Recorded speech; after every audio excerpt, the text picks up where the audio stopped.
Bueno, tengan ustedes muy buenas tardes, bienvenidos una vez más a un encuentro webinar de la Sociedad Argentina de Infectología, esta serie de eventos, de citas que nos place organizar para convocar en el tema que reúne la atención del mundo entero a expertos en diversas áreas, en diversos asuntos y diversos aspectos de la situación sanitaria, a que compartan con nosotros contenidos, como siempre nos gusta enfatizar, veraces, comprobados, chequeados y que sean capaces, como lo han hecho y lo harán, de decir no sé cuando hay algo que, bueno, no tienen simplemente la respuesta. El escenario de hoy nos presenta un tema muy delicado, siempre tan sensible a la vida de todos nosotros, como es la oncología, ¿no?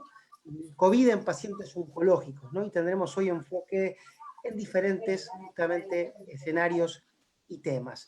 Para ello contamos antes que nada con la presencia de la doctora Claudia Salgueira, que es quien va a moderar este encuentro, y la exposición de los doctores Federico Losco y Patricia Costantini.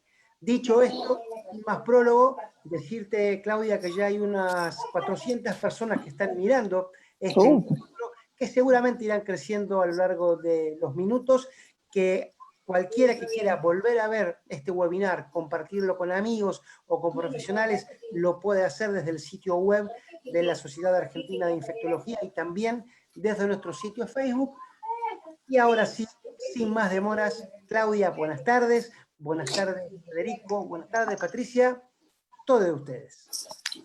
Hola, Diego. Bueno, buenas tardes para vos, buenas tardes, Patri y Federico, y para que están conectados en este momento. Realmente es muy bueno volvernos a poner en contacto con todos y con esta iniciativa de SADI que realmente es muy exitosa y la verdad es que muy necesaria en estos momentos.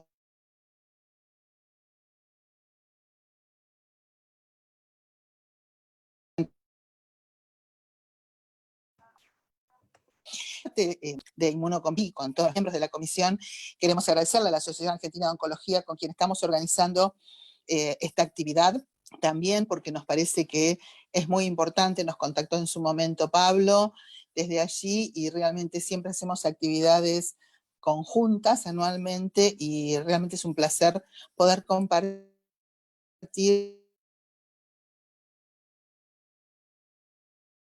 en este momento candente, en este tipo de huéspedes, pensando que son huéspedes muy especiales desde el punto de vista de su inmunidad y que se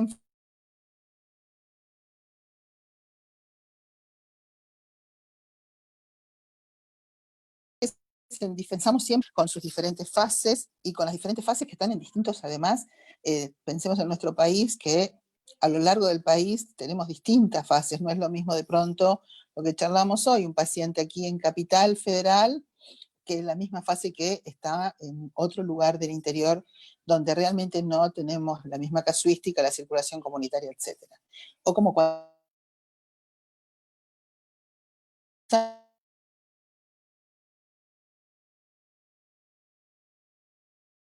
dinámica, cuando el paciente es afectado, qué pasa con su evolución, qué pasa con el mayor riesgo, si hay mayor riesgo o no de mortalidad, de complicaciones, y con lo cual una de las cosas que charlábamos recién es, dejamos el paciente de riesgo también en cuarentena, pero también tenemos que encontrar ese delicado equilibrio en el cual el paciente no debe dejar de realizarse un screening, porque por otra parte tiene que ser las entidades, van programando la realización de estudios, van preparando los distintos lugares como para que la gente pueda continuar estudiándose y no postergar cosas que de pronto son necesarias. Un poco de todo esto estuvimos charlando con Patricia y con Federico y cómo abordarlo y cómo ofrecerle la mejor contención desde este punto de vista a los pacientes. Así que bueno, me parece que en este momento vamos a pasar al primer disertante, que es Federico Losco, que es un médico oncólogo, es staff de Oncología Clínica del Instituto Alexander Fleming y miembro de la Asociación Argentina de Oncología Clínica. Federico, te doy el pase para esto. Bueno, estamos muy gustosos de escuchar tu charla y muchas gracias por participar en nuestro webinar.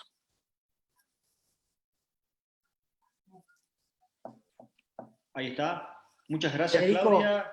Perdón, buenas tardes. Antes de que comiences, pedirle eso sí a Claudia y a Patricia que silencien su video y su audio para que la exposición de Federico vaya a pleno y con mejor calidad. Gracias. Primero vamos a, ahí organizamos con Patricia, va a arrancar la presentación para Patricia, pero antes que eso, gracias Claudia por la presentación. Muchas gracias a la Sociedad de Infectología por haberme invitado a compartir con este resto de los panelistas, con Patricia Constantini, la cual tiene amplia experiencia en la cuestión infectológica y sobre todo en pacientes con cáncer, para discutir cosas que nos afectan de forma transversal a todos nosotros. Así que, sin más, la idea es que comience Patricia con su primera charla, así que le doy lugar a ella. Gracias, Federico. Bueno, gracias por haber organizado esta actividad conjunta. El trabajo multidisciplinario, digamos, es lo que se necesita siempre y particularmente en estos tiempos de pandemia. Así que bueno, voy a compartirles la presentación.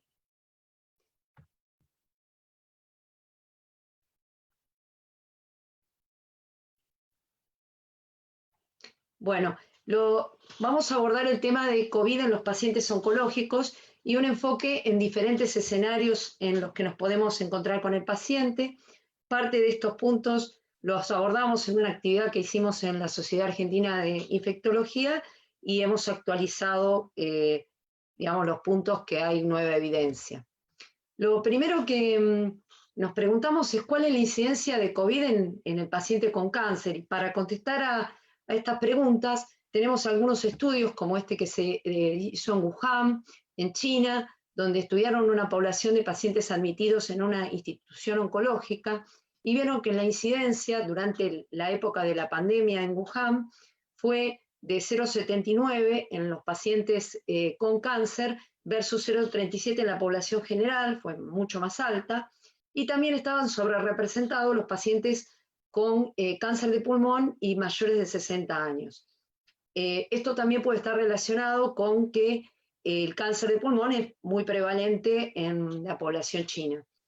Otro estudio interesante es un estudio también retrospectivo que se hizo en Madrid, en España, y también en una población de pacientes admitidos en un centro oncológico, y vieron que la incidencia entre los 1.069 pacientes oncológicos fue del 4% versus la incidencia del 0,63% en la población de Madrid, mucho más alta, y también, bueno, la mortalidad que reportaron ellos fue muy alta, del 42% versus el 13% que tuvieron en España.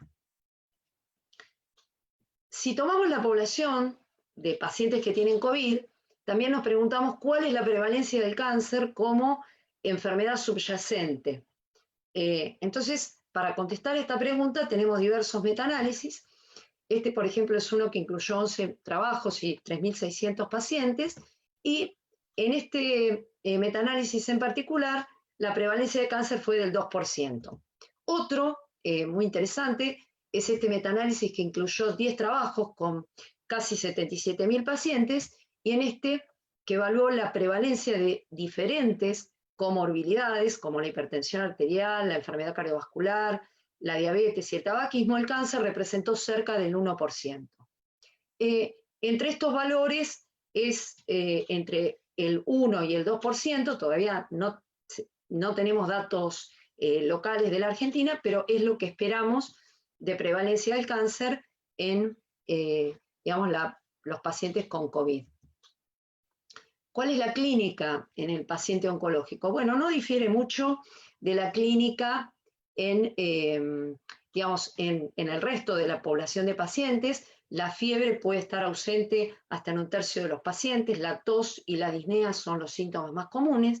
Un síntoma, la diarrea, en algunas series llega hasta el 26%.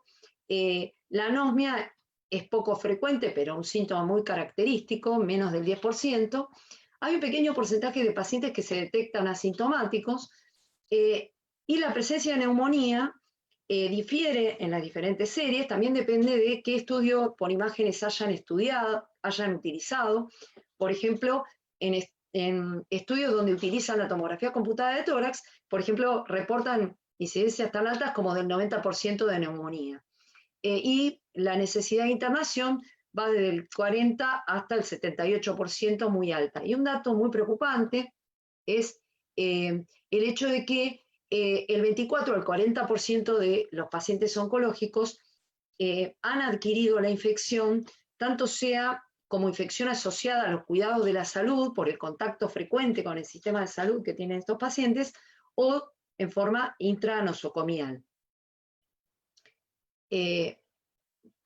Para evaluar la incidencia de enfermedad severa y mortalidad en la población específica de pacientes con cáncer versus el resto de los pacientes, tenemos algunos estudios que nos ayudan a contestar estas preguntas. Por ejemplo, en este estudio de Tian, que fue un estudio retrospectivo y multicéntrico en Wuhan, 232 pacientes con cáncer se compararon contra 500 controles sin cáncer, estaban macheados por edad, sexo y comorbilidades, y la incidencia de enfermedad severa fue mucho más alta, del 64%, con un riesgo relativo de 3.6, y la mortalidad también, de 20 versus 11%. Otro estudio retrospectivo de Nueva York, de 218 pacientes oncomatológicos en Nueva York, la mayoría eran tumores sólidos, mostró que la mortalidad era del 25%, y en el grupo de pacientes con cáncer de pulmón, muy alta, del 55%. Otro estudio interesante para evaluar, y me fui a la diapositiva para ver a la anterior.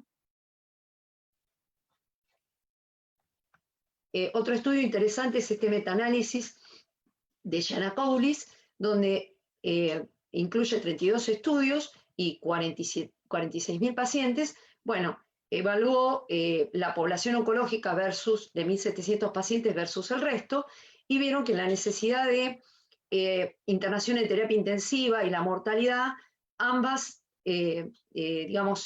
fueron mucho más altas en los pacientes con cáncer, con un riesgo relativo de 1.50 y 1.66% respectivamente.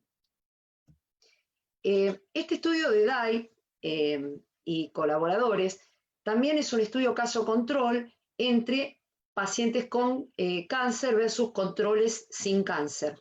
Y la mayor parte eran pacientes con tumores sólidos, y cuando observamos, en la barra celeste son los pacientes que no tienen cáncer, y la barra anaranjada los que tienen cáncer, todos los marcadores de severidad, como la necesidad de ventilación mecánica, de terapia intensiva y la muerte, todas fueron más frecuentes en los pacientes con cáncer, y el riesgo relativo de cada una de ellas lo vemos aquí. Por ejemplo, de necesidad de RM fue de 2.70 y de terapia intensiva de 3.1. En el mismo estudio, los autores comparan los pacientes sin cáncer, los pacientes con cáncer pero sin metástasis. Voy a tocar poquito esto para no irme para atrás a cada rato. Los pacientes con cáncer pero sin metástasis pulmonares, los pacientes con metástasis pulmonares en las barras verdes, y los pacientes con cáncer de pulmón. Y ahí pueden ver la diferencia, cómo el grupo de pacientes que tenían cáncer de pulmón y metástasis pulmonares realmente tenían más severidad de la infección y más mortalidad. También los autores relacionaron que los pacientes que habían recibido terapia oncológica con inmunoterapia o cirugía también tenían mayor mortalidad, del 33% para los que habían hecho inmunoterapia y 25% para los que habían sido operados, estando incubando o preclínico a la infección por coronavirus. Vamos a ver ahora algunas series internacionales interesantes. Una es la del COVID-19 and Cancer Consortium, que es un estudio multicéntrico que incluye pacientes fundamentalmente de Estados Unidos, pero también algunos de Canadá y de España. Estos datos fueron presentados recientemente en ASCO, y el análisis preliminar incluyó 928 pacientes. Todos estos pacientes tenían diagnóstico de cáncer documentado y también diagnóstico documentado por PCR de COVID-19. Cuando vemos la evolución de los pacientes, vemos que la hospitalización fue del 50%, el requerimiento de oxígeno también muy alto, el 44%, la ventilación mecánica del 12% y la mortalidad del 13%. Realmente datos altos. Y cuando evaluaron los factores de riesgo de complicación, bueno, la edad fue muy importante como factor de riesgo, y cada década que el paciente, cada década más aumenta el riesgo, el sexo masculino, el hábito tabáquico, el performance status, con tener 2 versus 0 o 1, aumentaba el riesgo 3.89 veces de muerte, tener un cáncer presente versus tener la enfermedad en remisión, tener el cáncer presente y progresando versus la remisión, 5 veces el riesgo de una evolución desfavorable. Y bueno, también vieron que los pacientes que habían hecho la combinación de hidroxicloroquina más acitromicina tenían más riesgo de muerte. Otro estudio multicéntrico interesante de analizar es el TeraVolt, que es un estudio multicéntrico internacional que incluye a la Argentina, pero la mayoría de los centros que aportaron pacientes son europeos, y este estudio incluye pacientes con neoplasias torácicas, cáncer de pulmón, timomas o tumores neuroendocrinos, todas neoplasias torácicas. Incluía casos de COVID confirmados por PCR, pero también casos con sospecha clínica más nexo epidemiológico y casos con hallazgos típicos en la tomografía más síntomas compatibles. En los primeros 200 pacientes, que esto ya está publicado, ellos vieron que el requerimiento de internación fue muy alto, el 75%, un porcentaje muy alto del total de los pacientes, cerca del 67%, tenía criterios de terapia intensiva. En ese grupo de pacientes, solo el 9% fue admitido en la terapia intensiva y el 2.5% recibió asistencia respiratoria mecánica. La mortalidad en ese grupo fue muy alta, y los autores plantean en la discusión cuáles fueron los motivos para no haber admitido en la terapia intensiva a estos pacientes, y sobre ese punto vamos a volver después más adelante. El estudio sigue en marcha y se siguen incluyendo pacientes, y hay un nuevo análisis de 428 pacientes que también se presentó recientemente en ASCO, y con este número de pacientes ellos hicieron nuevamente un análisis multivariado ajustado de cuáles eran los riesgos de muerte, y vieron que la edad, nuevamente, como en la mayoría de los estudios, el performance status del paciente, tener un performance mayor de 1, y bueno, haber hecho corticoides y anticoagulación también era un factor de riesgo, aunque más marginal, y haber hecho quimioterapia más menos otros tratamientos aumentaba el riesgo de muerte con un riesgo relativo de 1.70.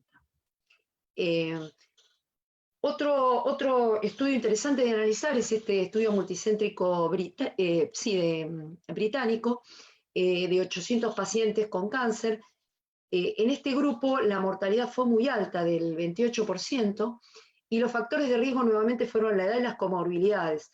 Y cuando hicieron un análisis ajustado, tratando de ver cómo había impactado el tratamiento previo que habían recibido los pacientes, tanto la quimioterapia, la radioterapia, la inmunosupresión, pero ajustándolo por edad y comorbilidades, no vieron impacto de estos tratamientos en la evolución de los pacientes. Un tema que preocupa bastante es qué impacto puede tener la inmunoterapia en la evolución de la infección por coronavirus, porque sabemos que hay una fase de la infección que ocurre en algunos pacientes a partir del 7º o 10º día, en el cual hay una tormenta de citoquinas, y es el momento en que aparecen los infiltrados pulmonares, y algunos pacientes pueden evolucionar a la insuficiencia respiratoria, y la potencial potenciación de la inmunoterapia de esta complicación. Bueno, dos trabajos más que quisiera compartirles es este estudio de Rovilotti, del Sloan Kettering Cancer Center de Nueva York, donde incluyeron 423 pacientes con una mortalidad del 9%, y ellos en ese grupo sí vieron en el análisis multivariado que la inmunoterapia en los 90 días previos aumentaba el riesgo de muerte. Y otro estudio también de Nueva York, del Sloan Kettering Cancer Center, pero con una población de pacientes, de 69 pacientes que tenían todos cáncer de pulmón, y el 60% había hecho checkpoint, cuando ajustaron la mortalidad por,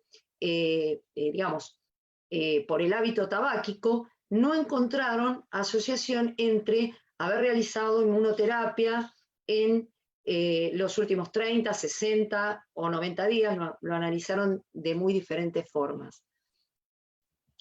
Por lo tanto, ¿qué sabemos del riesgo de complicaciones y en los pacientes con cáncer? Bueno, que la edad claramente y en todos los estudios es un factor de riesgo de tener peor evolución, las comorbilidades al igual que en la población general, pero también en muchos estudios se evidencia que el paciente que tiene un performance status de 2 o más también tiene mayor riesgo. Si el paciente tiene enfermedad metastásica, y particularmente si las metástasis están a nivel pulmonar, y la población de pacientes con cáncer de pulmón dentro del universo de tumores sólidos parecen ser los que tienen mayor riesgo de complicaciones. Lo que podemos concluir de los datos que hemos estado analizando, publicados, es que necesitamos más estudios para poder determinar con certeza cómo influye el tratamiento previo, ya sea quimioterapia o inmunoterapia, en la evolución de la infección. Entonces, ¿cuál es la propuesta? La propuesta de las diferentes sociedades científicas, incluida un consenso de la AAOC, y lo que tenemos que tener es un plan de acción a nivel institucional. En todas las instituciones tenemos que tener un triage, y esto adquiere particular importancia, bueno, en las instituciones que ven pacientes oncológicos, para detectar los pacientes febriles, pero también los pacientes con síntomas respiratorios agudos, aún sin fiebre, para atender en otro lugar específico a estos pacientes, disminuir las visitas presenciales y incrementar las consultas virtuales, tratar de que el número de personas circulando en la institución sea la menor posible. Si el paciente es autoválido, tiene que entrar solo. Y una cosa muy importante es excluir del trabajo al personal que tiene síntomas, y optimizar todas las medidas de prevención de infecciones. Todos los pacientes deben estar con barbijo durante toda su estadía adentro de la institución, y el personal de salud también tiene que utilizar adecuadamente el equipo de protección personal. Bueno, hoy por hoy en todos los lugares estamos permanentemente con el barbijo colocado, y en muchas instituciones también con protección ocular y facial. Hay que determinar el riesgo del paciente de acuerdo a todo lo que fuimos viendo recién, de complicaciones, y también determinar la prioridad de tratamiento, y esto en forma multidisciplinaria. Las diferentes sociedades científicas han establecido una prioridad alta de tratamiento para aquellos pacientes que son urgencias oncológicas, o en aquellos cuyo retraso de tratamiento puede implicar un deterioro significativo de la sobrevida o de la calidad de vida, y una prioridad intermedia para los pacientes en aquellos que, si el tratamiento se retrasa, esto puede impactar, para aquellos pacientes que pueden esperar para empezar su tratamiento a que pase el pico de la pandemia, o aquellos que reciben un tratamiento con un beneficio muy marginal o paliativo.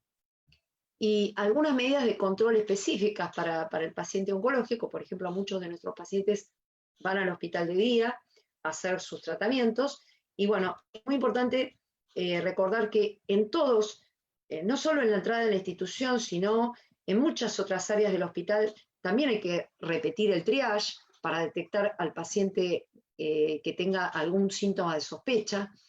En el hospital de día es importante mantener la distancia social, tanto en las áreas de espera como en el propio área de infusión de quimioterapia, mantener los 2 metros.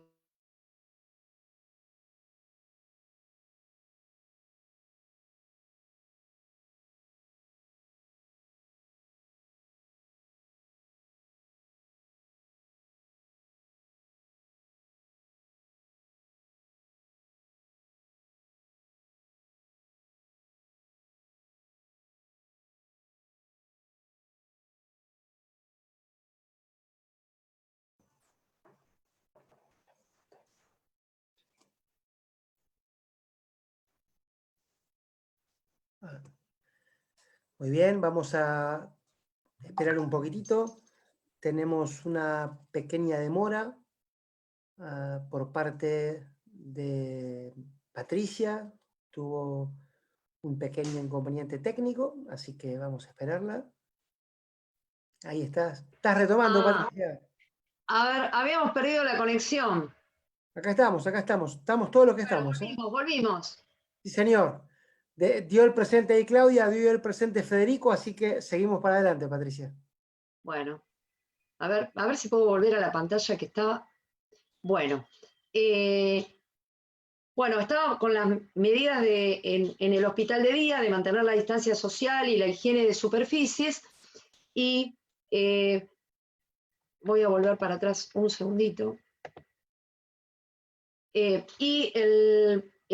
En el manejo de los pacientes traqueostomizados tiene particular importancia en los centros que vemos muchos pacientes con tumores de cabeza y cuello.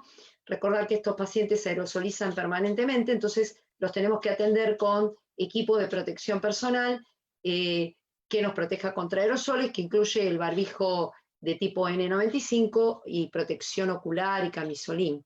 Y también colocarle a los pacientes sobre el traqueostoma un barbijo. En cuanto a otras recomendaciones respecto al tratamiento médico, podemos verlo más en detalle con Federico, pero si los pacientes reciben quimioterapia endovenosa, siempre evaluar la posibilidad de que pueda pasar algún tratamiento oral, priorizar las terapias adyuvantes. En caso de que el tratamiento sea paliativo, se pueden evaluar distintas estrategias como dar vacaciones o cambiar a un agente oral. Y en los casos en que sea posible, regímenes con menos visitas, y en caso de inmunoterapia, a veces se pueden espaciar las infusiones, y también a veces pacientes que reciben doble combinación de 2 checkpoint. Ustedes saben que eso tiene mucho efecto adverso de carácter inmunológico. Se pueden usar algunas estrategias cambiando las dosis de los checkpoints para tratar de disminuir estos efectos adversos y por lo tanto disminuir las visitas del paciente al centro oncológico. En cuanto a las cirugías, las prioritarias, urgentes, se van a seguir haciendo todo el tiempo. Y en cuanto a las selectivas, lo que uno puede decir es que su realización las vamos a ir adecuando de acuerdo a la situación epidemiológica regional y de la propia institución, la disponibilidad de camas para admitir a los pacientes, o de camas en terapia intensiva si es una cirugía que requiere terapia intensiva para control posoperatorio. Hay algunas patologías como estadios muy precoces de algunos tumores sólidos como mama o melanoma, donde el retraso de la cirugía no impacta en los pacientes en forma importante, pero en la gran mayoría de las otras sí impacta. Entonces debemos intentar continuar realizándolas y adecuarlas, como les digo, a la situación epidemiológica, particularmente de la institución donde estamos trabajando. Y en cuanto a la radioterapia, también se le da prioridad a los tratamientos curativos de cabeza y cuello, cérvix o ano. Las urgencias hay que seguir tratándolas, tratar de hacer esquemas que requieren menos visitas y posfraccionados, enfatizar que hay que desinfectar las superficies entre paciente y paciente, y los pacientes positivos que se estén tratando por urgencias oncológicas, ponerlos al final de la lista y asegurarse de que el personal que los asista tenga el equipo de protección. Establecer la prioridad del testeo Esto se refiere al testeo de pacientes asintomáticos. Y la prioridad alta la tienen aquellos pacientes que por radiología o por sospecha clínica, digamos, tienen sospecha de coronavirus, pero también la cirugía oncológica mayor, los pacientes oncomatológicos, particularmente el trasplante de células hematopoyéticas, y quimioterapia en pacientes con comorbilidades. Una prioridad intermedia, los pacientes con quimioterapias citotóxicas y cáncer de pulmón y cabeza y cuello, bueno, porque son una población muy vulnerable, como estuvimos viendo, o la inmunoterapia cuando los pacientes tienen comorbilidades. Algunas guías recomiendan testear a los pacientes que van a hacer radioterapia por las frecuentes visitas a la institución. Esto lo podemos discutir, nosotros en particular no lo estamos haciendo. Y una prioridad baja tienen los otros tratamientos, como la inmunoterapia en la gran mayoría de los pacientes, sobre todo sin comorbilidades, los tratamientos orales, las cirugías menores o la hormonoterapia. En estos pacientes hacemos el testeo únicamente ante la presencia de síntomas. ¿Qué esperamos del testeo de la población asintomática? Bueno, esta es una experiencia en los Emiratos Árabes, en donde testearon a 85 pacientes asintomáticos durante la circulación viral muy intensa que tuvieron, y ellos encontraron un 8% de pacientes asintomáticos que eran positivos, pero en la evolución todos fueron sintomáticos. Algunos tuvieron enfermedad leve, pero algunos tuvieron enfermedad severa y requirieron terapia intensiva, y uno de los pacientes falleció. O sea que tiene aval con la evidencia actual el testeo del paciente asintomático. Patricia, cuando aparezco yo es cuando aparecen las malas noticias. Fíjate que seguramente en ese pequeño parpadeo que tuviste en tu conexión, dejaste de compartir la pantalla. Ah, bueno. A ver. Pero vos no me apareces a mí. A ver. A ver.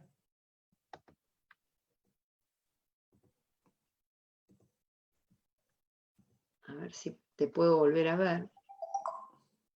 Está bien, no. Son cosas que ocurren, ¿eh? Yo te tengo como compartiendo la pantalla. No la estamos viendo. Si querés hacer una cosa, mira, déjala de compartir ahora sí. ¿Ahora? Ahí estamos. Excelente, Patricia. A ver, ahora sí. ¿Pueden ver la presentación? Sos una genia porque te sobrepones a todo, así que dale, metele para adentro. Dale. Bueno, ¿qué hacemos con los pacientes positivos? Bueno,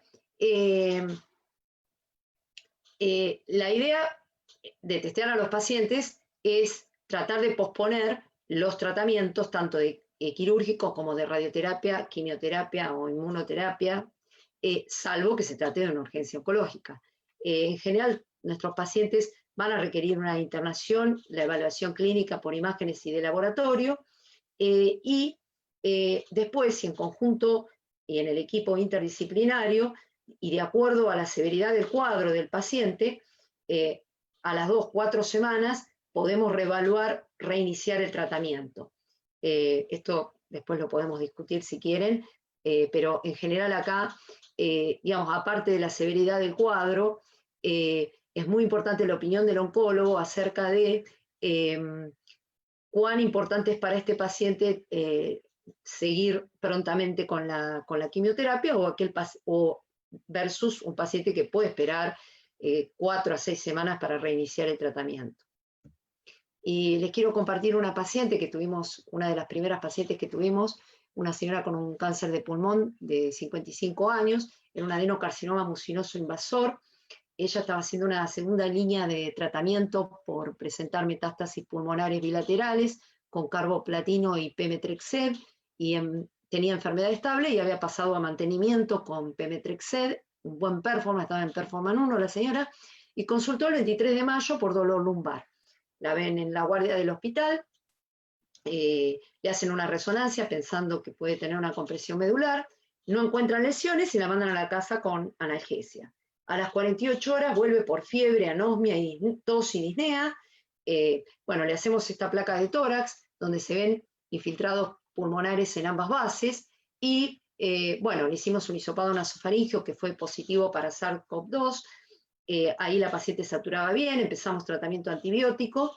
Al 7º día, la paciente persiste febril, comienza a desaturar, en el laboratorio los linfocitos disminuyen hasta 290, la ferritina estaba muy alta, en valor de más de 1000, la LDH también, la PCR también en ascenso.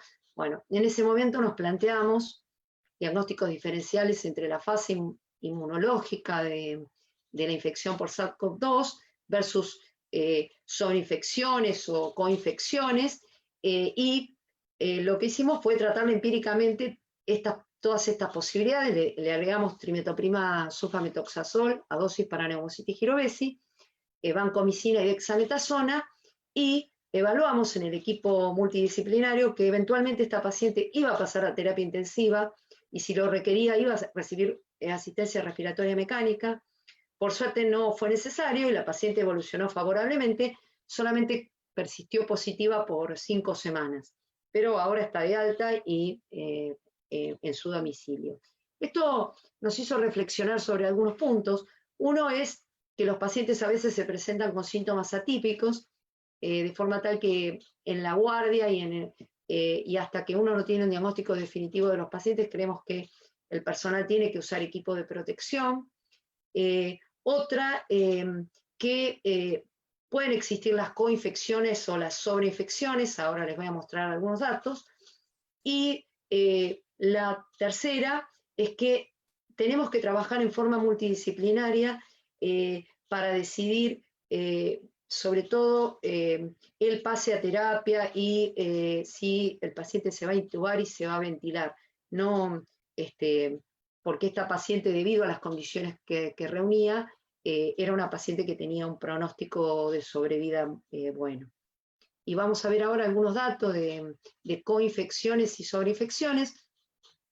Les quiero mostrar esta serie de 116 pacientes positivos por PCR que fueron estudiados para SARS-CoV-2 y otros virus, y más de un 20% tenían coinfección con otros virus.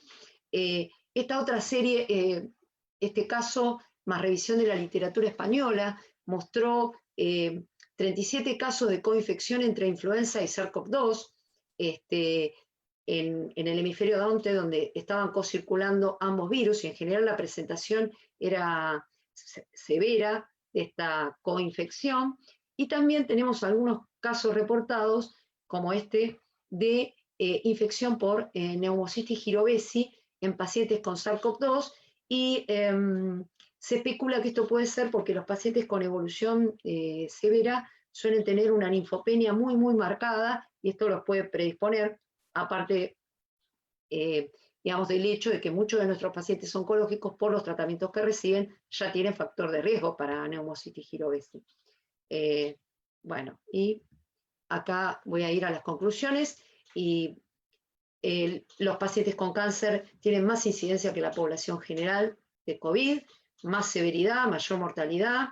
Es muy importante que nos organicemos a nivel institucional, que definamos prioridades de tratamiento, siempre el manejo multidisciplinario, disminuir el riesgo de adquisición intrahospitalaria, y definir también las prioridades de testeo de acuerdo a la situación epidemiológica.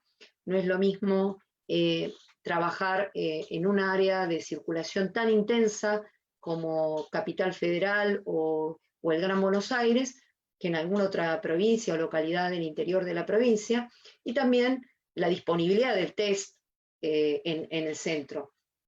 Así que bueno, aquí voy a concluir y vamos, al final vamos a responder a las preguntas.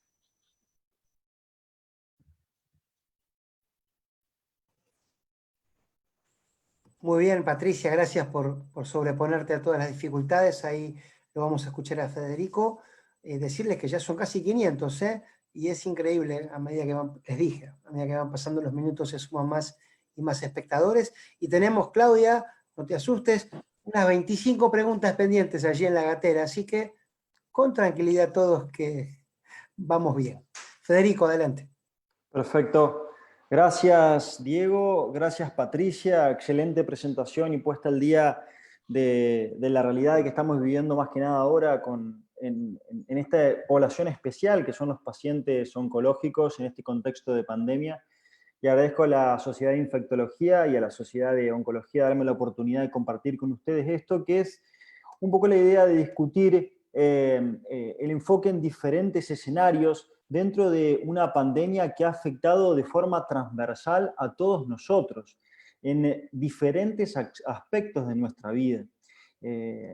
Creo que nadie queda ajeno un poco al impacto de esto, y cuando estamos hablando de pacientes con cáncer y la población con cáncer, claramente es una población especial. El impacto de esta pandemia a lo largo y a lo ancho del país es heterogéneo. Como bien decía Patricia, no podemos estar hablando y realizar las mismas conductas o las mismas recomendaciones dependiendo de si nuestra práctica está en la ciudad de Buenos Aires, en la provincia de Buenos Aires, en el sur, en el norte o en el oeste de la Argentina, en un gran centro urbano, en un pueblo quizás un poco más apartado donde el impacto, la prevalencia y la incidencia de la infección por COVID-19 no es tan alta. Y claramente, como bien nos contó Patricia, los pacientes con diagnóstico de cáncer son una población especial, porque con la evidencia que tenemos hasta ahora, los pacientes con tumor activo tienen un mayor riesgo de infección. El cáncer es un factor independiente de mayor severidad por infección por COVID-19. El tratamiento sistémico, sobre todo tratamientos inmunosupresores como la quimioterapia, pueden incrementar el riesgo de infección, o sea, de inmunosupresión y por consiguiente de infección y una evolución más severa de la infección. Y todos sabemos que los pacientes con cáncer tienen que realizar visitas frecuentes al centro para hacer su tratamiento, para hacer estudios, para hacer controles, y esto los expone a un mayor riesgo de contraer la infección. Y de alguna manera fuimos aprendiendo de lo que pasaba en otros lugares y tuvimos tiempo para prepararnos y pudimos generar vínculos muy interesantes y muy fuertes entre las diferentes organizaciones o a sociedades oncológicas de la Argentina, y producto de esto fue este consenso publicado en la revista eCancer Medicine hace no mucho tiempo, en el cual hay recomendaciones consensuadas entre las diferentes sociedades que hoy en día quizás si lo leemos parece escrito hace mucho tiempo, nada más que fue hace un par de meses, pero todo es así en la época de pandemia por COVID-19.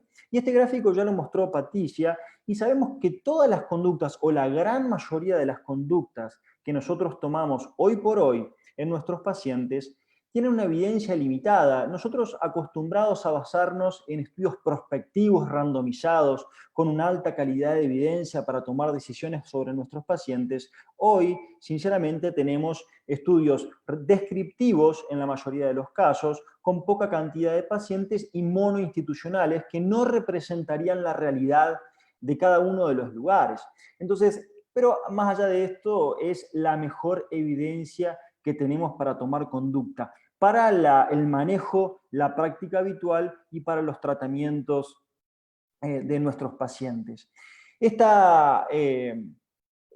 anticipo, cuando el coronavirus empezaba en Oriente, se trasladaba hacia Europa, ya impactaba a Estados Unidos y después empezó acá, nos dio tiempo para aprender y para protegernos con el aprovisionamiento y el uso de elementos de protección personal. Acá vemos colegas como mi amiga, la doctora Dania Matiejuk, en el hospital allá en Chaco, en Resistencia, una zona que tiene un alto impacto de coronavirus, o el doctor Guillermo Streich, jefe de oncología del Hospital Militar, con su equipo de protección personal, adaptando las instalaciones. Nos vimos ante la necesidad de continuar con nuestra práctica y de adaptar los procedimientos y las instalaciones. Este es el quirófano de donde realiza la atención de paciente el doctor Kovalicini en Viedma. Fíjense las cosas que uno tiene que hicieron como para adaptarse y para continuar con el cuidado de calidad de los pacientes, y también adaptar las estructuras. Este es una foto enviada por nuestros amigos del Hospital Pirovano. Fíjense la fachada del hospital pre-COVID y la fachada del hospital intra-COVID, con estos contenedores para la atención de pacientes febriles, y también en algunos lugares para que estén los médicos que están realizando actividades extraordinarias dentro de las diferentes instituciones de salud de nuestra Argentina. También el hecho de realizar triage, y esto es lo que contaba Patricia hace un momento, las instituciones oncológicas o los servicios oncológicos de alguna manera como servicios especiales, en donde, si es posible, deberíamos blindarnos contra el acceso y la difusión del virus. Claramente servicios donde atendemos pacientes inmunosuprimidos, y en la gran mayoría de los servicios de oncología se adoptó cuando se puede este triage, haciendo un interrogatorio. Particularmente es de la institución donde yo trabajo, de Fleming, a la entrada del instituto, y también la readaptación de las salas de espera. Fíjense estos puntos amarillos, un poco para obligar a la gente que viene a la institución a mantener el distanciamiento, y también salas de espera como esta, que usualmente están llenas de pacientes, ahora con mucho menos gente. Readaptar nuestras agendas, y este es el hospital de día de Reina Fabiola en Córdoba, foto enviada por el presidente de la Sociedad Argentina, Santiago Vela, el hecho de disminuir la cantidad de pacientes que atendemos en nuestra práctica habitual, distanciarlos. Acá tienen la suerte de tener box separados, pero de alguna manera también de establecer la distancia física cuando los box de quimioterapia están juntos, y extender los horarios de atención. Muchas veces, para contener la demanda, se han habilitado agendas sábados, domingos y feriados para continuar atendiendo a los pacientes de manera conveniente, y repensar tratamientos. Cuando hablamos de un tratamiento que requiere la asistencia diaria de los pacientes a un centro como es el tratamiento en radioterapia, quizás adaptar el hecho, como habíamos escrito junto con la gente de SATRO, y las recomendaciones de la Sociedad Argentina de Radioterapia, hipofraccionar los tratamientos, repensar los tratamientos, los tratamientos radiantes que no son absolutamente necesarios, y de alguna manera racionalizar el cuidado. Esta es una foto enviada por mi amigo Maxi Barros, del Hospital Austral. Fíjense los elementos de protección personal y también diferentes estrategias para disminuir la exposición de los pacientes y del equipo de salud.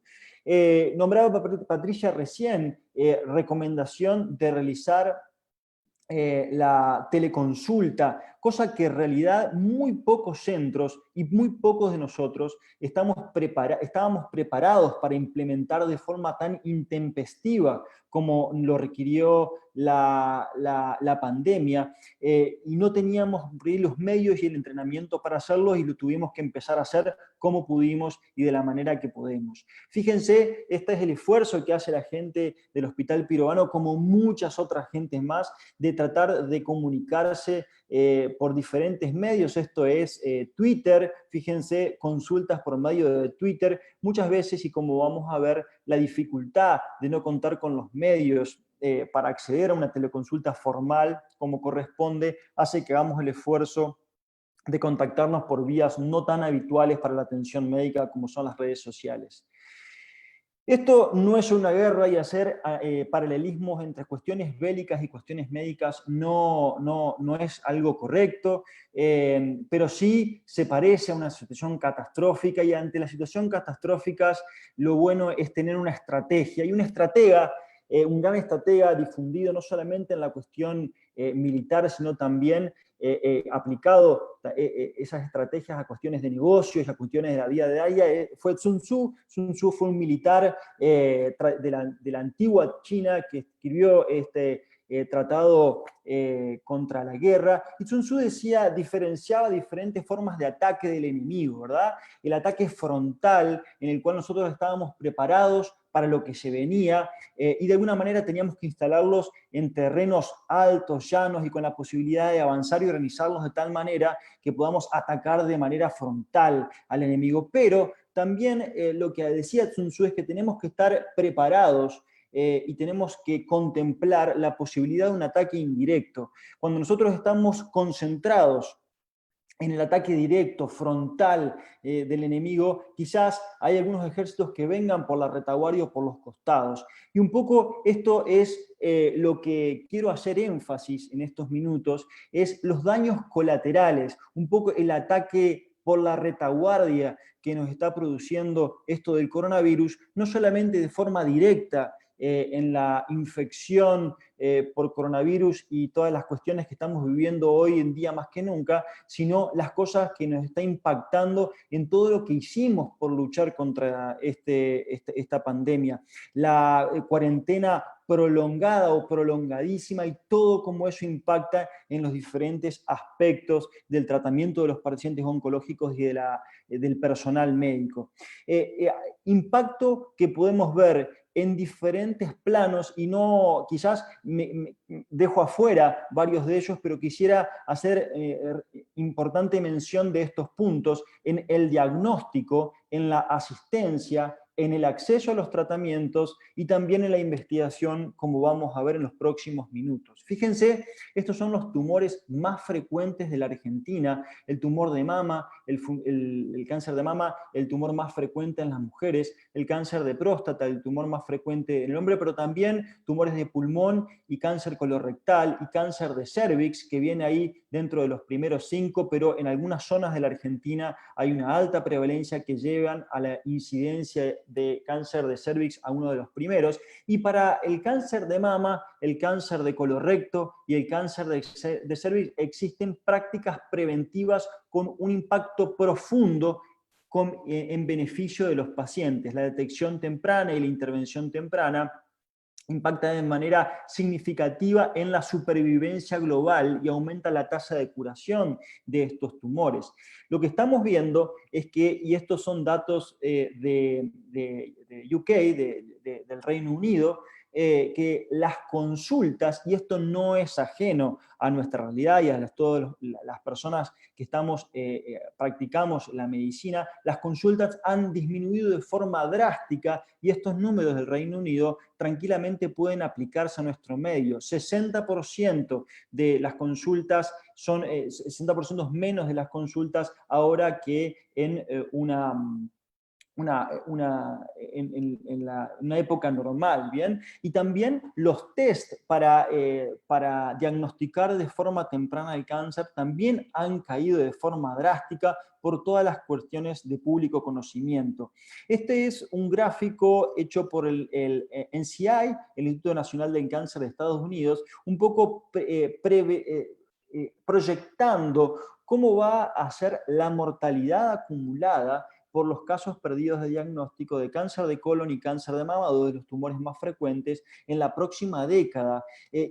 La gente del Reino Unido también, y esta es un estudio poblacional, son proyecciones, ¿verdad? O sea, son cosas que se están pensando ahora para prepararse para un futuro, pero el sistema de salud del Reino Unido, claramente un sistema de salud desarrollado, basado en la atención primaria, proyecta el hecho de que la pérdida de oportunidad de diagnóstico de tumores a causa de esta pandemia va a producir muertes evitables y años de vida perdidos, no solamente en los próximos meses, sino en los próximos años.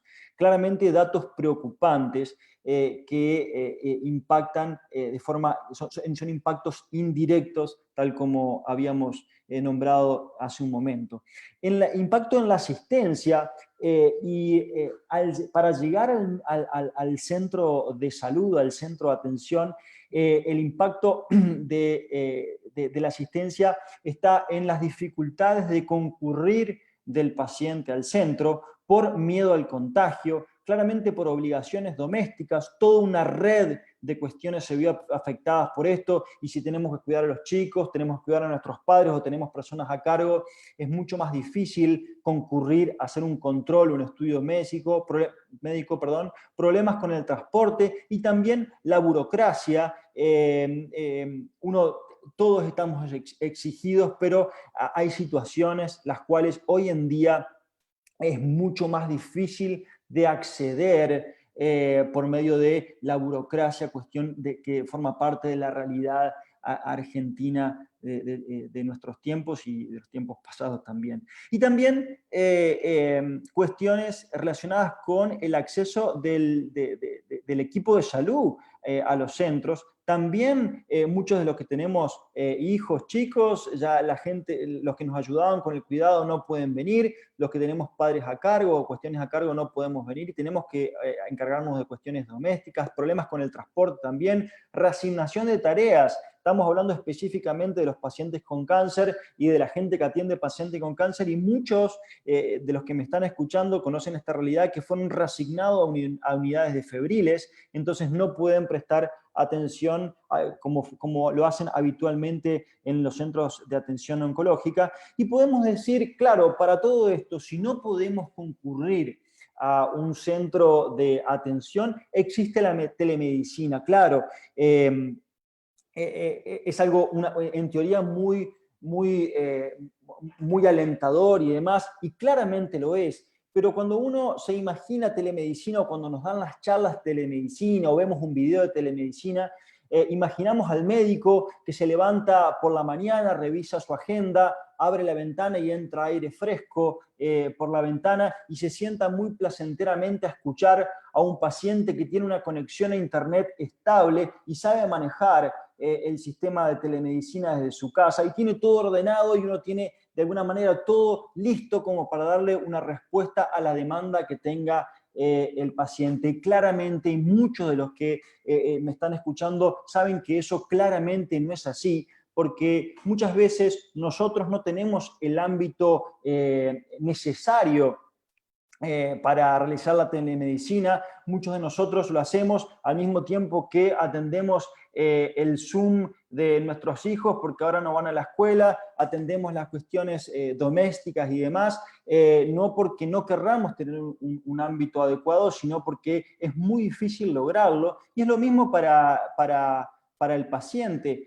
Muchas veces el paciente no tiene la capacidad o la conexión o la tecnología para conectar. Fíjense, pacientes del ámbito público, uno no puede quizás exigirles que se conecten o que hagan todas sus cosas por un sistema de telemedicina. No todos los pacientes son para atender por telemedicina. Fíjense, si nosotros, y le doy solamente un ejemplo, tenemos que comunicar que hay una progresión de la enfermedad, y tenemos que cambiar el tratamiento, claramente eso es muy difícil en nuestro medio atender por telemedicina. Selección de la consulta, y en la misma consulta que dije, una consulta parecida a la que acabo de decir, no todas las consultas son para telemedicina, y también una realidad que no todas las coberturas cubren la asistencia por telemedicina, y nosotros ponemos un gran esfuerzo en adaptar nuestra práctica a esto, y muchas coberturas no cubren esto y exponen al paciente a tener que ir al centro de atención. También están las redes sociales, que sirven como nexo informal, no cubierto claramente por un pagador, y tampoco no logran un vínculo tal que uno puede responder la gran mayoría de las cuestiones médicas por redes sociales. Esto implica que el paciente muchas veces se ponga en riesgo, porque nosotros lo contestamos como podemos, cuando podemos y de la manera que podemos, y no vea respondidas sus cuestiones, no resuelva su situación, y tenemos un médico el cual le explota la cabeza, porque ya no existen horarios, no existen días, no existen feriados, no existen sábados, domingos, no existen horarios de consultorio que limiten la práctica médica a un ambiente y a un entorno adecuado para poder realizarla de forma óptima.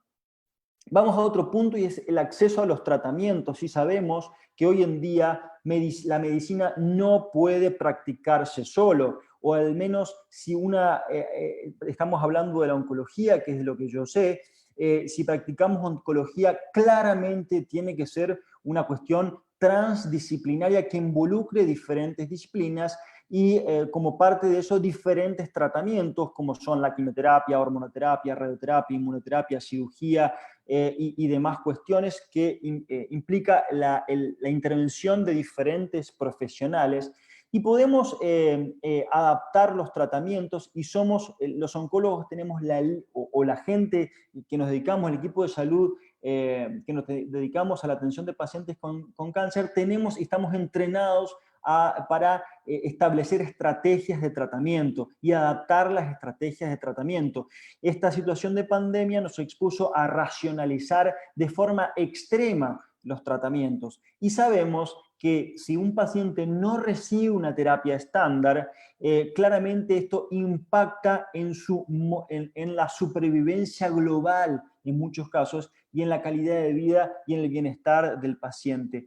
¿Tenemos la posibilidad de adaptar tratamientos? Claramente que sí. Como nos decía la doctora, como nos decía Patricia recién, la doctora Constantini, quizás cambiar quimioterapias endovenosas por quimioterapias orales, acortar los periodos de tratamiento, distanciar la frecuencia entre aplicaciones. Este es un artículo publicado por miembros de la Sociedad Argentina de Oncología que un poco revisa la bibliografía y tenemos bibliografía en la cual podemos basarnos nosotros para adaptar los tratamientos en función de lo estándar y es lo que estamos intentando hacer, pero muchas veces no es posible. Fíjense, son los números de la institución donde yo trabajo, del servicio que está a mi cargo, que es el Hospital de Día del Instituto Alexander Fleming. Hubo una baja en la aplicación de quimioterapia y esto, revisado hasta el detalle, está relacionado no con la gente que venía haciendo tratamiento, sino con el diagnóstico y el inicio de tratamiento de pacientes nuevos. Esta disminución en la consulta de los tratamientos tanto endovenosos como vía oral se vio impactada de forma heterogénea, pero claramente impactada en todos los lugares donde atendemos y prestamos atención a pacientes con cáncer. Esta es la sala de espera del Hospital Perrando en Resistencia, en Chaco. Fíjense, salas de espera que usualmente están atestadas de pacientes, hoy sin concurrencia de pacientes para hacer sus controles y para hacer sus tratamientos. Esto es una realidad y no es algo que apareció junto con la pandemia. Yo diría que se profundizó en el contexto de pandemia, es el acceso y la demora de entrega de las drogas oncológicas a pacientes, ¿verdad? Esto es una realidad y hablando ayer con mi colega Bruno Bustos, oncólogo del Hospital Fernández, es una realidad que él ve la demora de la provisión de medicamentos y muchas veces, y sabemos que la mayoría de las veces, el tiempo es muy importante para el inicio de un tratamiento y la continuidad. La densidad y la intensidad de dosis de los tratamientos oncológicos impactan profundamente en el potencial de beneficio que puedan tener de estos sobre el paciente. También el impacto de la cirugía. Hay quirófanos que están directamente cerrados, las cirugías se racionalizaron al máximo y lo que no es urgente o lo que no es necesario no se hace. Y la Sociedad Argentina de Cirugía hizo eco muy temprano revisando la mejor evidencia. Fíjense que recomendaban al inicio de esta pandemia recomendar la suspensión de toda actividad quirúrgica programada no oncológica y priorización de los casos oncológicos, sopesar la mortalidad de COVID-19 frente a la mortalidad oncológica, sobre todo en los pacientes de alto riesgo, y esto es lo que se intentó hacer en muchos lugares, pero claramente cuando vemos los quirófanos no tienen la misma movimiento que habitualmente. Imagínense si a esta misma fecha del año pasado yo vaya a cualquiera de las instituciones que operan cáncer y le diga cierren el quirófano por 2 semanas. Se iba a armar un lío tremendo. Hoy tenemos los quirófanos casi cerrados desde marzo. Satro, recomendaciones también de forma muy temprana de cómo manejarse en los búnkeres de radioterapia, diferir los inicios en los casos de los estadios tempranos, hipofraccionar, como habíamos dicho, también adaptar los esquemas. Esto también por parte de los radioterapeutas. Y me pareció importante rescatar estas frases del director del NCI, del Instituto Nacional del Cáncer de Estados Unidos. Fíjense que dice que el término electivo es confuso y problemático. No significa que no es necesario, solo que no es una emergencia ahora y no debemos hacerlo hoy, pero sí estamos hablando de quimioterapia, cirugía o cualquier tratamiento contra el cáncer. Usualmente no podemos demorarlo mucho tiempo, quizás semanas, pero no varios meses. Y al principio decíamos cuando termine esta pandemia, y esto se ha extendido y creo yo que se va a extender durante mucho tiempo, entonces el término electivo lo tenemos que tomar muy, muy entre pinzas. Algo que no es ajeno y uno estaría haciendo una visión absolutamente miope de la realidad es si no consideramos el impacto económico que esto está generando en todos nosotros, y este impacto económico impacta directamente sobre los pacientes en atención y el diagnóstico para el cáncer. La devaluación de la moneda hace que muchos de estos pacientes, muchos de estos tratamientos, sabemos que la gran mayoría de los tratamientos están en dólares y son importados, sobre todo las terapias de alto costo, y claramente disminuyen los ingresos. Muchos de los pacientes, y esto lo hablábamos con la gente del Hospital Fernández también, dejan de tener cobertura o bajan de planes de obra social, y eso impacta directamente en los cuidados de los pacientes. Sin decir que todo lo que acabo de nombrar causa un impacto psicológico profundo en todos nosotros, y en los pacientes oncológicos todas estas cosas. Estamos hablando que tienen mayor riesgo, tengo un mayor riesgo, puedo continuar con mi tratamiento, me tengo que quedar en casa o tengo que salir, tengo que hacer algo particular, algún cuidado, comer algo, tengo que hacer lo que sea. Soy un riesgo para mi entorno, porque los pacientes tienen que venir a control y después vuelven, y muchas veces los que escuchamos que se sienten culpables de volver a casa y exponer a su entorno, o también el médico me va a atender.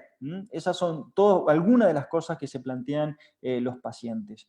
Ya terminando por este impacto, con esta cuestión, le digo, los impactos en los estudios clínicos. Fíjense, 2.853 estudios clínicos en la Argentina, y la Argentina es un lugar donde existen investigadores clínicos de calidad mundial, el cual realizan investigación clínica de alta calidad y nivel, 131 estudios reclutando pacientes oncológicos en la Argentina, y esto se vio impactado profundamente. Algunos estudios cerraron el reclutamiento, otros directamente ni lo comenzaron. Estos son números de clinical trials. Fíjese, 41.8% la disminución del reclutamiento de pacientes en estudios clínicos comparado con el mismo periodo del año anterior. Los estudios clínicos permiten a los pacientes acceder a un alto nivel de cuidado con drogas innovadoras, y muchas veces disminuir los costos del sistema de salud.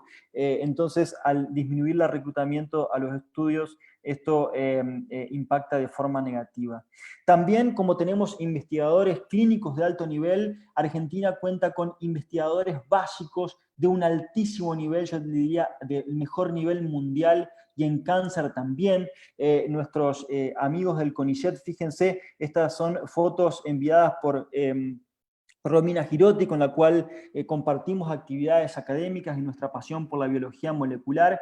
Muchos de los investigadores básicos fueron reubicados para realizar PCRs de COVID. Esto es el Hospital de Clínicas, y esta es un poco el recorrido que hace la muestra, hoy recibiendo mucho más de 1000 muestras por día, desde la recepción de la muestra hasta el envío de informes, y claramente esta reubicación hace que todos los investigadores que estaban investigando en cáncer hoy estén haciendo otra actividad y no les permita continuar con su proyecto, como por ejemplo, esto es una de las cosas que hablaba con Romina, los animales transgénicos con alguna mutación característica para hacer algún experimento, vienen, se compran por mucho dinero, y hoy en día se tuvo que disminuir las colonias de animales al mínimo, y se sacrifican experimentos en vivo justamente porque los investigadores no están yendo a su lugar de atención, ¿bien?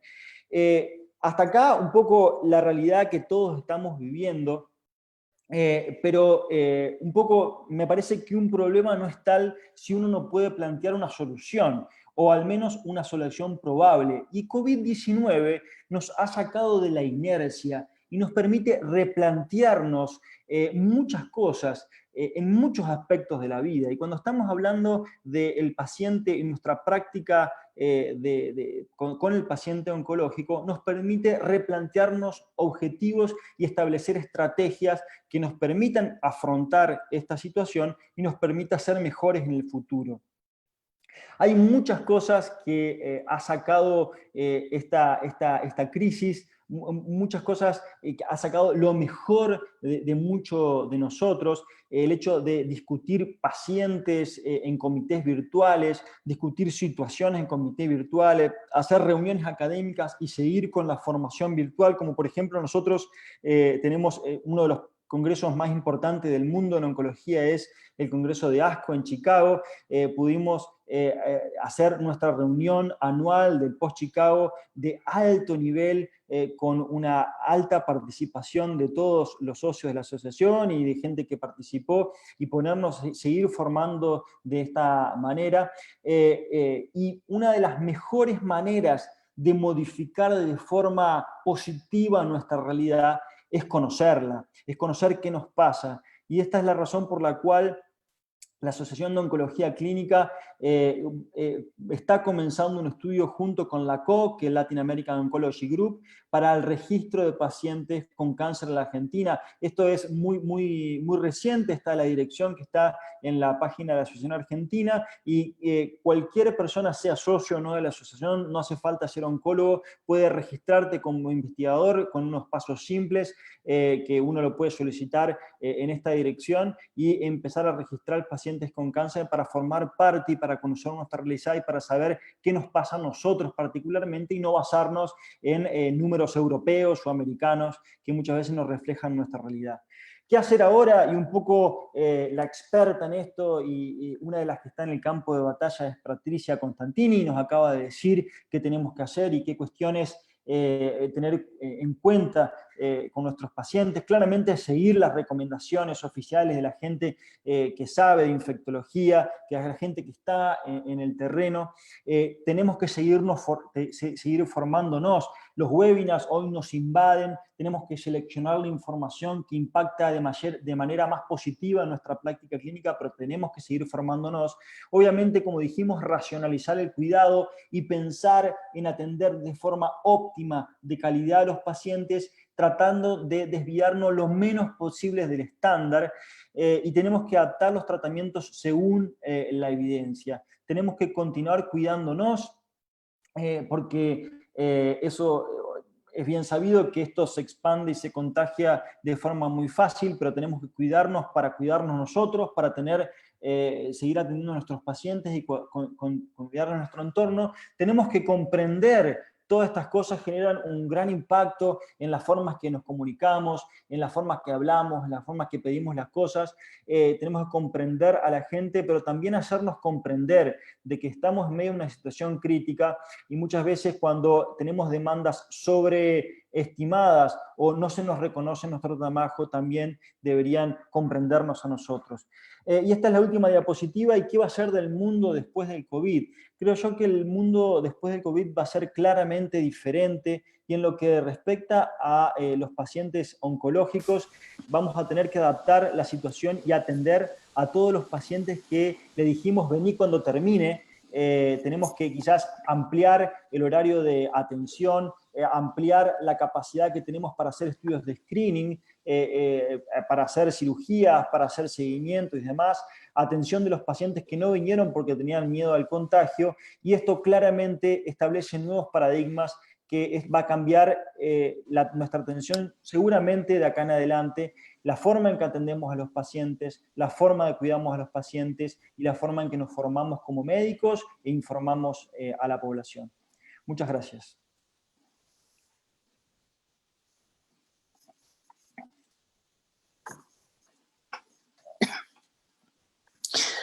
Federico, ha sido una presentación excelente y realmente me gustó mucho esto de que nos puedas hacer recorrer a través de las diferentes fotos, distintos lugares del país y mostrarnos realidades y mostrarnos estas cosas que de pronto también impactan no solo en la atención del paciente. ¿Se escucha? Sí, perfecto. Federico. Sí, sí, Claudia. No solo en la atención del paciente, sino en si lo operamos, si lo hisopamos, etcétera, sino también cómo impactan estas situaciones que de pronto desde tu lado nos podés plantear, como es, qué pasa con la investigación y los pacientes que, por ejemplo, en oncología es muy frecuente, en distintas líneas necesitan nuevas drogas de investigación, su acceso para otras líneas sean ensayos clínicos y la posibilidad de que muchos de estos se vean cortados en este momento. Entonces, me gustó mucho ver esas realidades y que nos puedas mostrar a todos la otra parte de la oncología. Y Patri, me encantó también tu presentación donde nos pusiste al tanto de toda la parte práctica, lo que tenemos que hacer, y me gustaría hacerte una pregunta, que es, ¿qué hacemos con aquellos pacientes que son COVID positivos, oncológicos COVID positivos, y que necesitamos reiniciarle el tratamiento quimioterápico? ¿Cuándo se puede hacer, considerando que estos pacientes persisten positivos excretando virus durante un periodo más prolongado?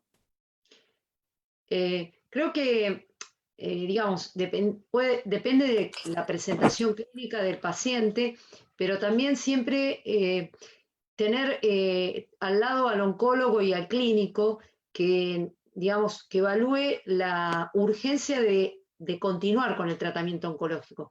Por ejemplo, nos está pasando ahora con los screenings de los pacientes asintomáticos, que estamos detectando algunos pacientes asintomáticos o que ya tuvieron clínica, y trabajamos codo a codo con el oncólogo de cabecera para ver si el tratamiento se puede postergar 2, 4 semanas más, lo postergamos, y también porque testear al paciente cada 7 días implica visitas al centro de un paciente que es COVID positivo, así que esa decisión, hay un esquema orientativo de 2 a 4 semanas, pero creo que tiene que ir adaptado a la enfermedad oncológica de cada paciente y con el oncólogo al lado, en un equipo multidisciplinario, que nos va a ayudar a tomar la decisión.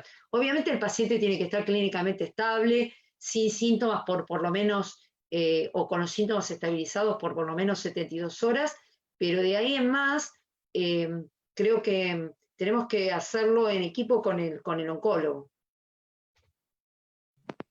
Gracias, Patricia. Muchísimas gracias. Diego. Sí, tenemos... Se me escucha bien, ¿no? Sí, claro. Tenemos un montón de preguntas, vamos a intentar agruparlas. Estamos ya afortunadamente pasados de tiempo. Cuando digo afortunadamente, digo, han sido tan ricas las exposiciones y con tanto contenido que ahora el dios Cronos nos acorrala, pero aún así compartir con ustedes un par de interrogantes y agruparlos entre los más representativos. Bueno, la primera pregunta tiene que ver, para los tres, claro, y al compás de otros webinars que hemos hecho, sobre todo de HIV, y es el tema, lo planteabas vos, Federico, con crudeza, es, bueno, ¿qué hacemos con el tratamiento? ¿Interrumpimos, no interrumpimos? ¿Qué privilegiamos?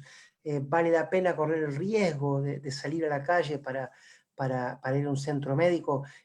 Muchas preguntas giran sobre eso todavía, ¿no?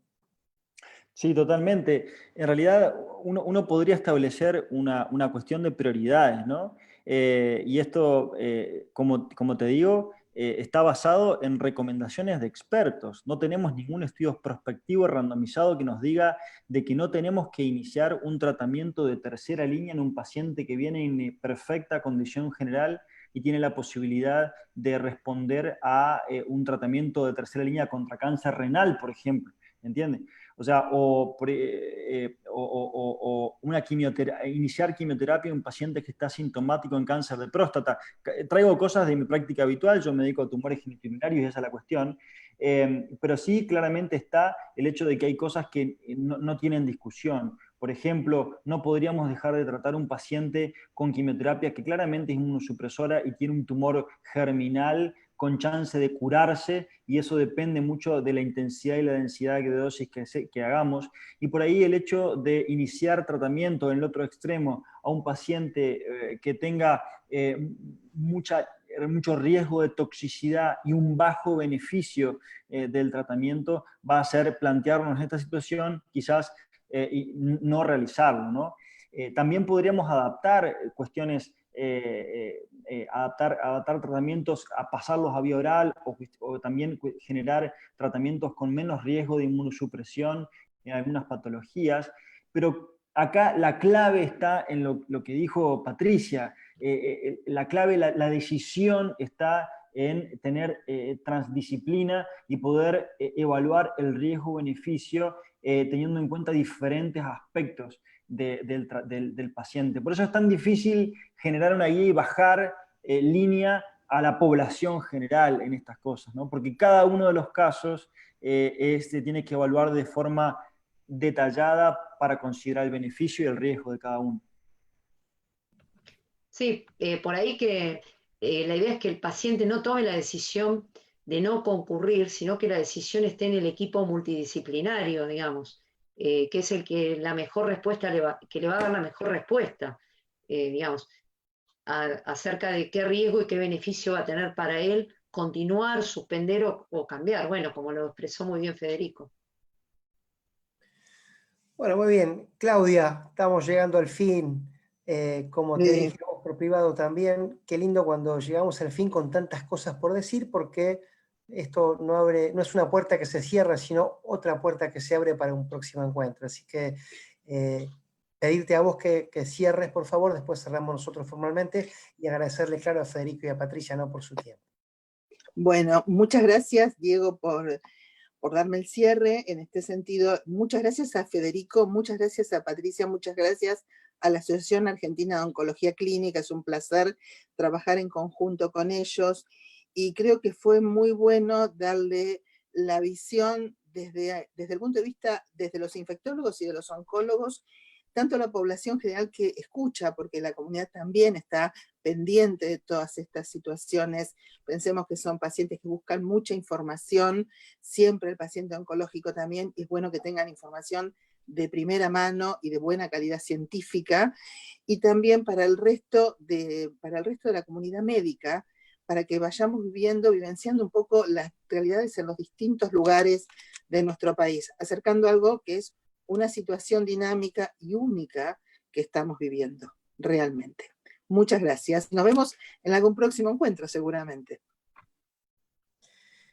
Así será, y hablando de agradecer, agradecemos a Santos, claro, que con su aporte hizo posible esta charla. Tengan todos ustedes muy buenas tardes, será hasta el próximo encuentro.